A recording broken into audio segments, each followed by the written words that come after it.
പിണറായിക്കെതിരായ ED. വേട്ടയിൽ CPM പ്രതികരിച്ചത് ശരിയായില്ല എന്ന കവി സച്ചിദാനന്ദന്റെ പ്രസ്താവന അത്ഭുതകരമെന്ന് CPM തൃശൂർ ജില്ലാ സെക്രട്ടറി KV അബ്ദുൽ ഖാദർ.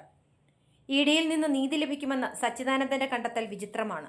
BJPയുടെ രാഷ്ട്രീയ നയങ്ങൾ കൊണ്ടാണ് ഇതുവരെയും ഇ.ഡി കേസുകളെ സമീപിച്ചതെന്നും സത്യത്തിന്റെയും നീതിയുടെയും അളവുകോലും കൊണ്ടല്ലെന്നും അദ്ദേഹം പറഞ്ഞു. ഇ.ഡിക്കെതിരെ പ്രതികരിക്കരുതെന്ന നിലപാട് മനുഷ്യാവകാശ പ്രവർത്തകനായ സച്ചിദാനന്ദിൽ നിന്നും പ്രതീക്ഷിക്കുന്നതല്ല.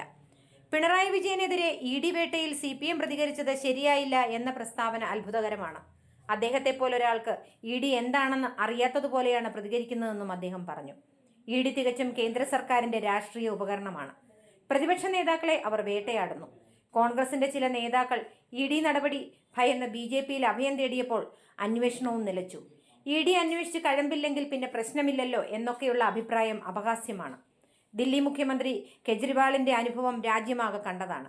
കേന്ദ്ര വേട്ടയാടലുകൾക്കെതിരെ CPM പ്രതികരിക്കരുതായിരുന്നു എന്ന പ്രസ്താവന അദ്ദേഹത്തെപ്പോലെ കവിയും മനുഷ്യാവകാശ പ്രവർത്തകനുമായ ഒരാളിൽ നിന്ന് ഒരിക്കലും പ്രതീക്ഷിക്കുന്നതല്ലെന്നും അബ്ദുൽ ഖാദർ പറഞ്ഞു.